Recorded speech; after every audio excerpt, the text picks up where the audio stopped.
Since Russia invaded Ukraine in February last year, geopolitics has shifted at many levels. Russia is having to face several kinds of pushback from the international community, including sanctions. While most Western leaders have vehemently opposed Russian actions, some of the long-term allies have also subtly expressed that they're not happy with the war. This has left Russia in a precarious position. In this video, Defense Updates analyzes how 6 Russian allies have taken digs at President Putin since Russia invaded Ukraine. Let's get started. This video is sponsored by War Thunder. If you are, like us, fascinated by military vehicles and technology, I recommend you give War Thunder a try.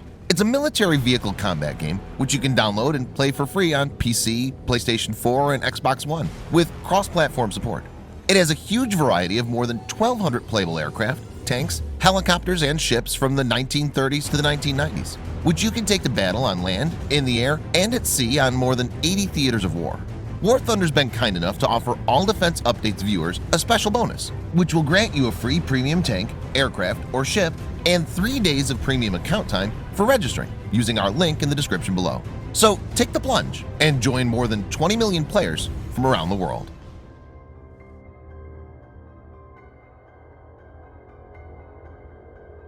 The president of Tajikistan, a close ally of Russia, seemed to have condemned Putin during a meeting of Central Asian leaders in October. Emomali Rahmon said he wanted more respect from Putin despite his country's size. Rahmon said, "Yes, we are small nations. We are not 100 to 200 million, but we have history, culture, we want to be respected." He also complained that smaller nations were never being treated like strategic partners. "No offense," he said, "but we want to be respected." Rahmon also told Putin not to treat Central Asian countries as if they were still part of the former Soviet Union. Though he stopped short of actually condemning the invasion of Ukraine, he has resisted Russian calls to join the war. Tajikistan is economically dependent on Russia, and even this kind of outburst was not expected. His remarks followed a pattern seen with other post-Soviet nations, which felt confident enough to speak their mind after Russia failed to quickly subdue Ukraine.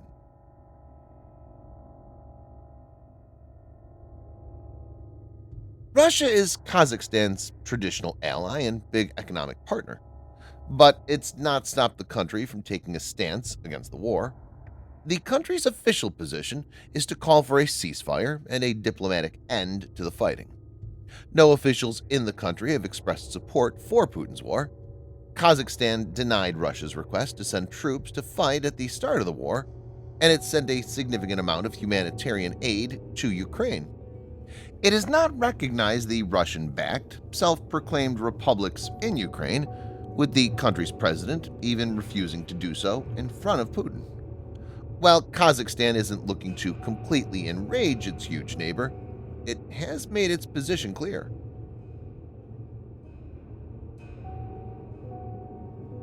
Vladimir Putin met with leaders at the Collective Security Treaty Organization, CSTO, a Russian-dominated alliance of post-Soviet nations, in November. During this meeting, the Armenian Prime Minister criticized the Russian-led CSTO for failing to support Armenia when it faced Azerbaijan's aggression. Armenian PM Pashinyan said, "Armenia is ending its chairmanship of the CSTO. Although it is an anniversary year for the CSTO, for Armenia it was not an anniversary year at all. In the last 2 years, a CSTO member state has been attacked by Azerbaijan at least 3 times, and actually, till now, we have not received any reaction from the CSTO regarding Azerbaijan's aggression, which is a big blow to the CSTO's image." Armenia has stated that dozens of square kilometers of its sovereign territory were captured by Azerbaijan during the military conflict between the two countries in May 2021, November 2021, and September 2022. Viewers may note that Armenia requested military help in September after deadly clashes broke out between the two Caucasus neighbors, but the CSTO responded only by sending its Secretary General to the conflict zone and offering to set up a working group to examine the situation. Pashinyan said during the summit that he was not ready to sign draft documents regarding joint measures on providing assistance to Armenia since they did not address the nation's concerns regarding the CSTO's political position on the Armenian-Azerbaijani conflict. At that moment, during the meeting, President Putin could be seen dropping his pen.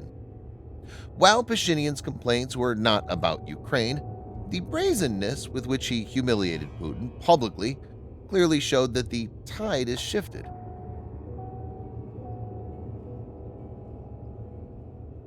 Uzbekistan, a former Soviet country with close ties to Russia, has rejected Russia's claims over Ukrainian land.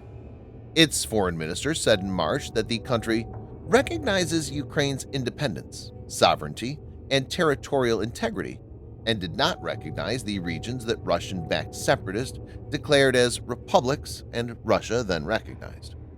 He said Uzbekistan wants peace and that the country sent humanitarian aid to Ukraine. Uzbekistan told its citizens that they could not join either side of the war. It also said it would not deport Russians fleeing the draft who arrived in the country. Given the important economic role that Russia plays in Uzbekistan, the stance by the country shows that the Russian hold has reduced considerably.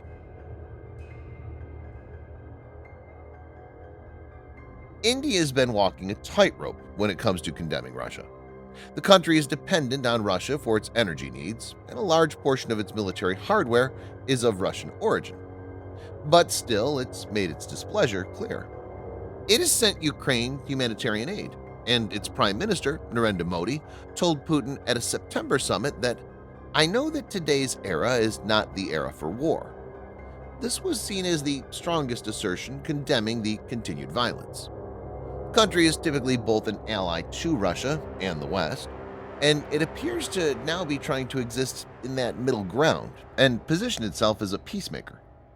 India helped in efforts to get Russia-blocked grain out of Ukraine and told Ukraine in October that it was ready to help with peace efforts.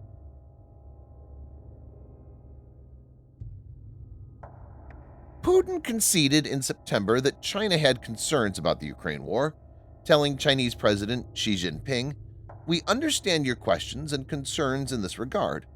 He did not go into any detail, leaving observers to wonder what exactly China had said about the war.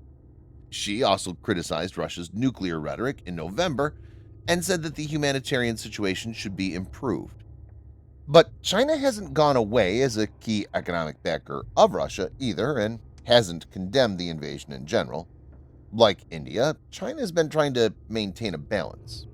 Since Russia and China are strategic partners, there's little scope for major criticism, but Xi has made his stance evident. There's a viable discomfort in China when it comes to Russian actions in Ukraine. Subscribe for more videos like this. Hit the like button if you find the video interesting, and kindly provide your feedback in the comment section. This will help us improve.